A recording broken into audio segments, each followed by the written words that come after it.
Next మన ఆదిలాబాద్ వెళ్దాం. ఆదిలాబాద్లో గాలివాన పీపిస్తున్న కాకల పంట నష్టం చేకూరిందని కూడా చెప్పవచ్చు. దాదాపు ఉమ్మడి జిల్లాలోని పలు మండలాల్లో పూర్తిగా పంటలు కూడా దెబ్బతిన్నట్లు తెలుస్తోంది. ఎక్కువగా పలు చోట్ల కురిసిన వడగండ్ల వాన దెబ్బకి మొక్కజొన్న, అదేవిధంగా వేరుశెనగ, పసుపు, పొగాకు పంటలు కూడా నేలకొరిగాయని చెప్తున్నారు. స్థానికులు కూడా అక్కడ ఆదుకోవాలంటూ రైతులు వేడుకుంటున్న పరిస్థితి కనిపిస్తుంది. దీని మీద పూర్తి అప్డేట్స్ మా రీజనల్ కోఆర్డినేటర్ సత్యనారాయణ అందిస్తారు.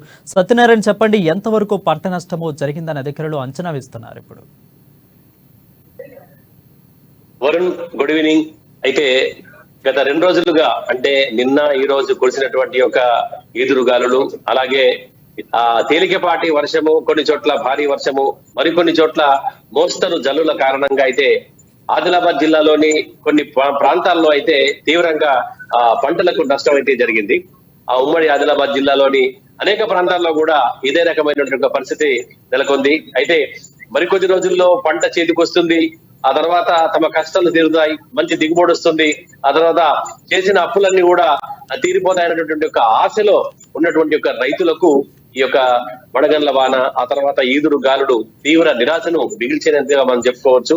అయితే ప్రధానంగా ఇక్కడ ఉన్నటువంటి ఒక రైతులకు ప్రతిసారి కూడా అంటే అటు వాతావరణం అనుకూలించగనో, లేదంటే పంట చాలా చక్కగా పండి మంచి దిగుబడి వచ్చిన తర్వాత అక్కడ మార్కెట్ లో సరైన మద్దతు ధర లేకనో, లేదంటే దళారుల దోపిడీ, ఇలా మొత్తం మీద ఎన్నో కారణాల వల్ల ఆ రైతుకు మాత్రం ప్రతిసారి ఒక చేదు వార్తగానే మిగులుతోంది. ఎందుకంటే పండించిన పంటకు గిట్టుబాటు ధర దొరక్క, అలాగే ప్రకృతి వైపరీత్యాల వల్ల పంట నష్టపోవడం, ఇవన్నీ కూడా రైతుల్ని నట్టేట ముంచేస్తున్నాయి.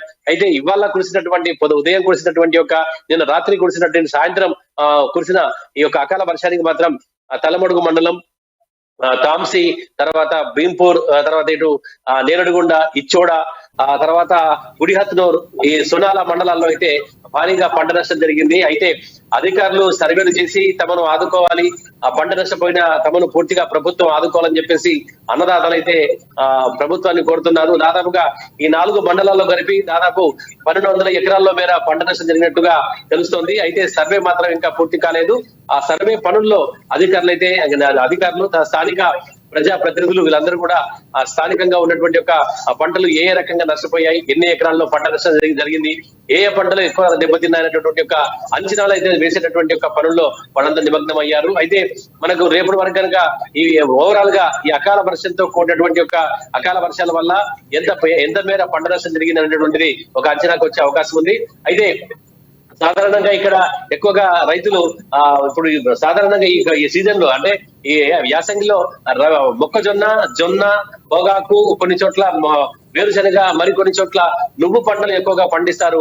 అయితే ఆ పంటలకు మాత్రం ఈ యొక్క వర్షం వల్ల చాలా అంటే కొన్ని చోట్ల పూర్తిగా మొక్కజొన్న ఏదైతే ఇంకొక 10 రోజుల్లో ఆ కోతకు వచ్చేటటువంటి మొక్కజొన్న, తర్వాత జొన్న కాస్త పూర్తిగా ఈ యొక్క ఈదురుగాలులకు నేల కొరిగిపోయినటువంటి పరిస్థితి రైతులు లబోదిబోం అంటున్నారు. ఎందుకంటే ఇక్కడ ఉన్నటువంటి రైతులు సాధారణంగా ప్రతి ఒక్కరు కూడా ఈ ప్రతి సీజన్ లో కూడా అప్పులు చేసి పంటలు సాగు చేసినటువంటి పరిస్థితి ప్రతి చోట కూడా కనబడుతుంది. అయితే ఈసారి అంతా కూడా సవ్యంగా ఉంది, వాతావరణం అనుకూలించింది, మంచి దిగుబడి వస్తుంది అనుకున్న టైంలో ఇక పంట చేతికొచ్చి ఎప్పుడైతే తమ కష్టాలు తీరుతాయనుకున్న టైంలో కురిసినటువంటి అకాల వర్షానికి అయితే రైతులు నష్టపోయారు. అలాగే పక్కనే ఉన్నటువంటి నిర్మల్ జిల్లాలో కూడా ఇదే పరిస్థితి నెలకొంది. నిర్మల్ జిల్లాలోని పీచర మండలం, సారంగపూర్, తర్వాత సోన్ మండలాల్లో కూడా భారీ వర్షాల వల్ల తీవ్రమైన పంట నష్టం జరిగినట్లు మనకు సమాచారం అందుతోంది. అక్కడ ఉన్నటువంటి మొక్కజొన్న, తర్వాత వరి పంటలకైతే నష్టం వాటిల్లింది.